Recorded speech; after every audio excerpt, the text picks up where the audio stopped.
polar bears mated by it, and it like increased, like the warmth increased their mating population thing. Yeah. I'm really surprised you're here as a person if that's what your dad thinks. No.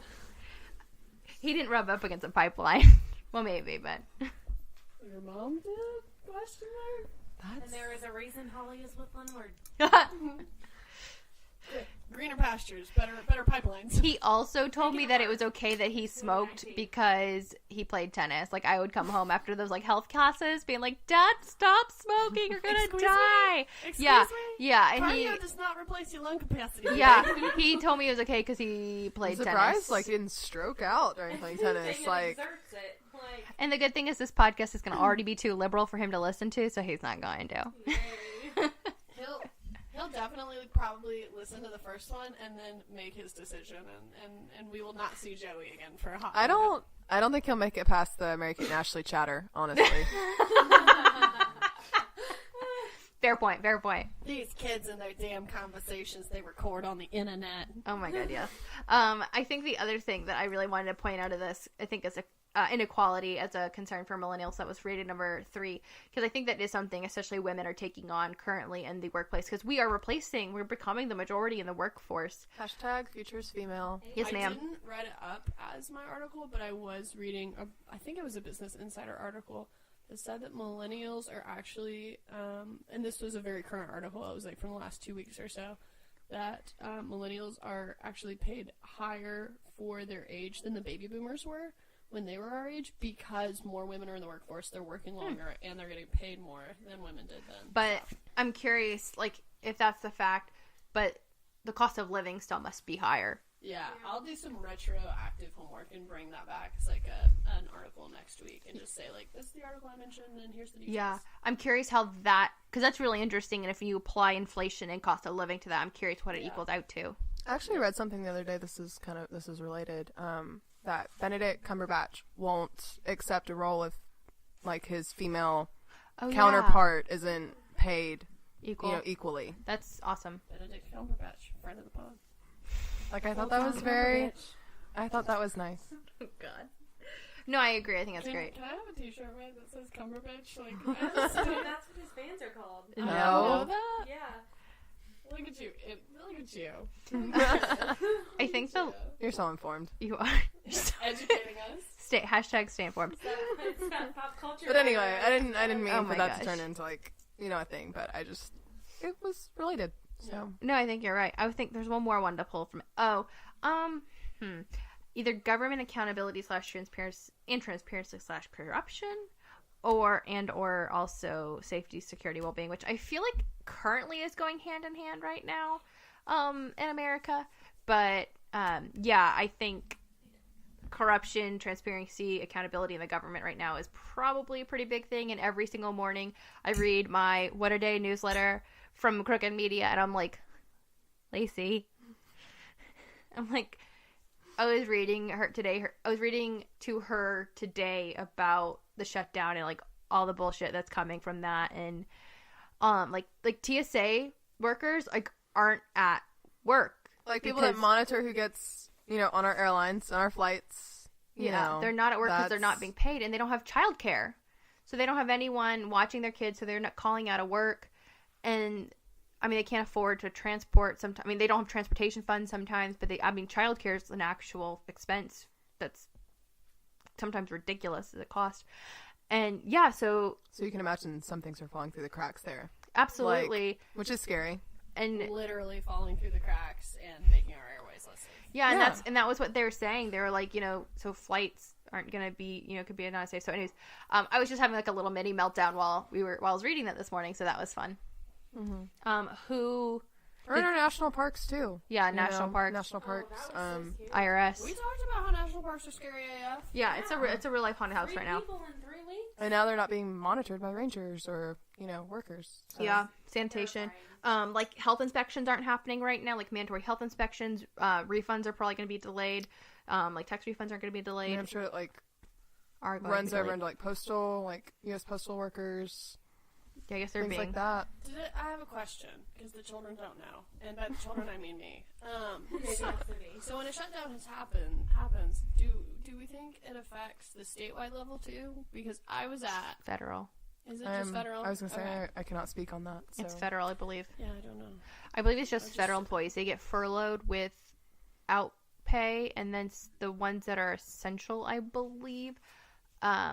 Oh, so it's about essential and non-essential? Yeah. Is that how it works? Okay. Yeah. I knew that was the case, but I just wondered if it was like if it also affected the state level too. Because there's some like funny things around town that I've seen that make it seem like things are on hold. I don't know. I don't think state gets impacted. I'm gonna put that on my retroactive homework. Yeah, that's a good question.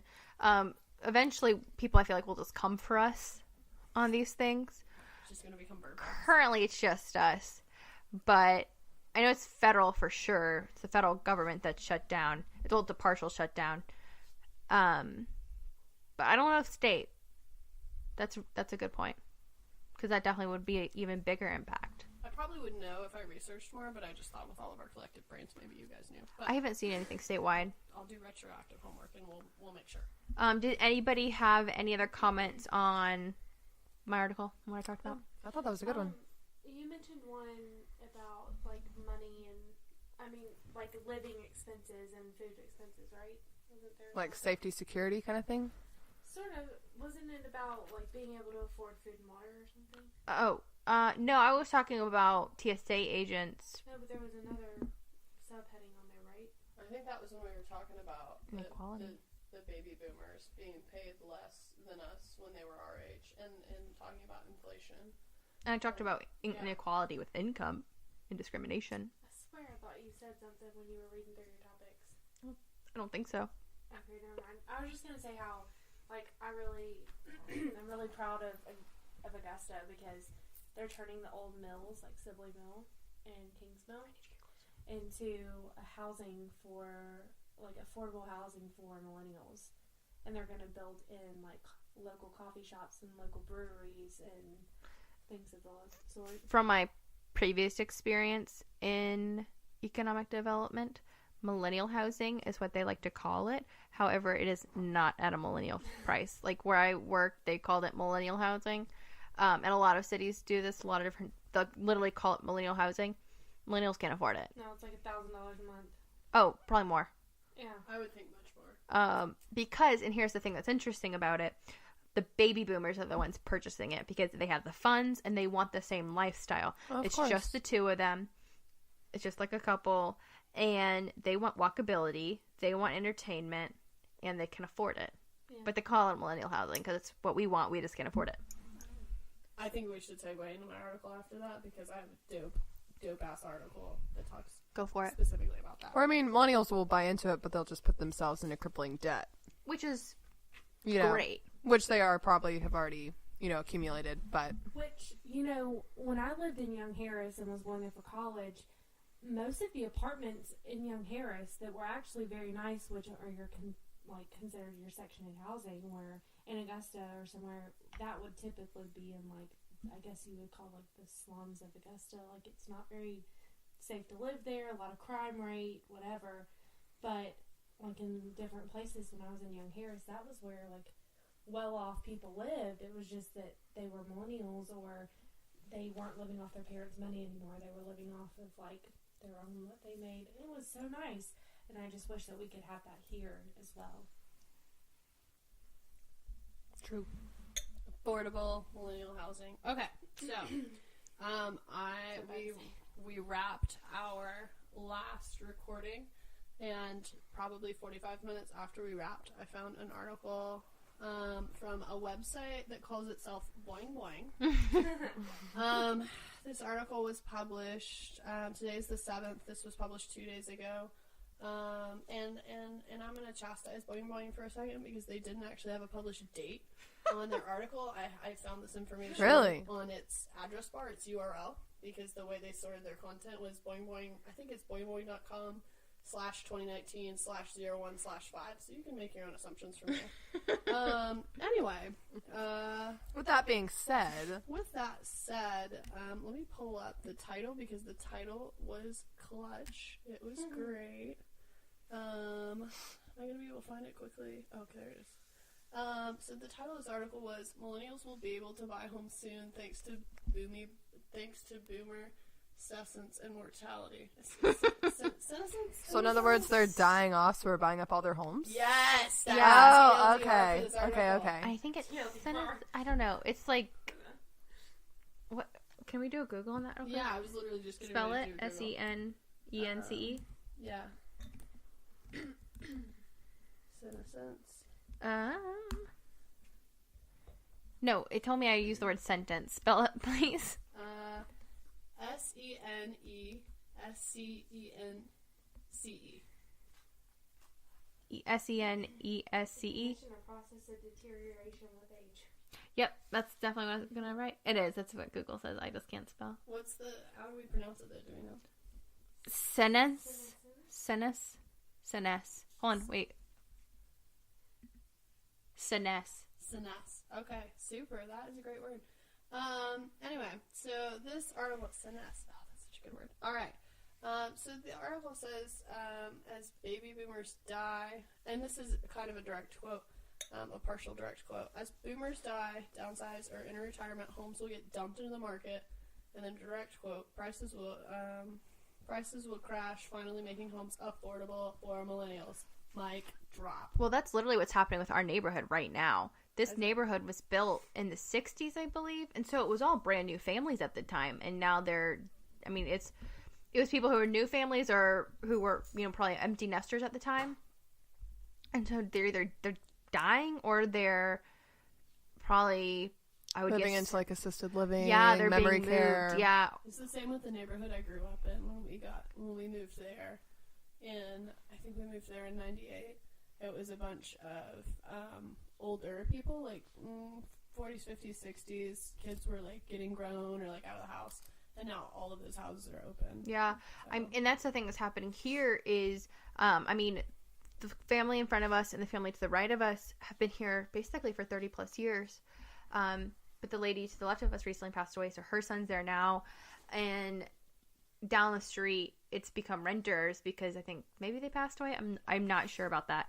But that is the trend we're seeing here in our neighborhood is that people who are passing away and being maybe moved. they pass away, their children keep it as rental property. Right. And that's the thing is becoming rental property. And in our community, we have school, we have the college, we have Fort Gordon. So they're becoming rental properties, which is, great for the families.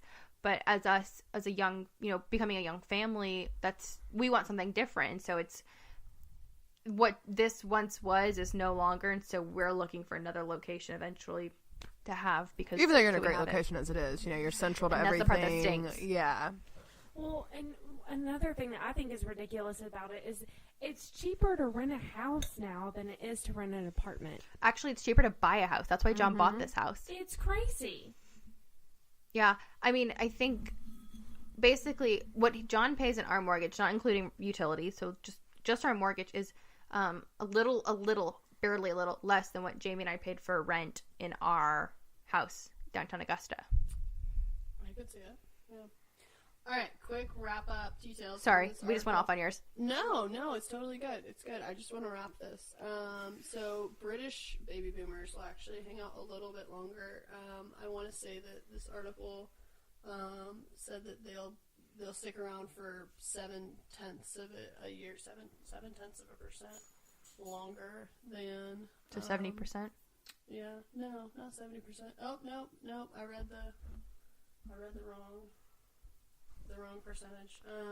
So what you're looking at? So basically, what your article is saying is that millennials will soon be able to purchase because the properties will be available because millennials or baby boomers and older are dying or just deteriorating and being moved to. The British ones are hanging out a little bit longer. So Brits, sorry, have to, got a little longer. Yeah. But Americans. Yes. But I'm curious what that'll. Years if you want to hear them. Oh yeah. Yes, there's some data. Okay, so the most common birth year for boomers, according to this article, is 1947. The Okay. most common lifespan for boomers is 87 years. Mm-hmm. So direct quote, this article says, peak death, both words capitalized, could occur in 2034. Yeah. So that's 2034. 2034. That's still a minute away. 2035. It's like yeah. 15 years. That's right? your. That's Y'all know your, I'm not good at that's the your math. housing year if No. you're trying to buy a house. Yeah. So just wait like 15 years, and then you can buy a house.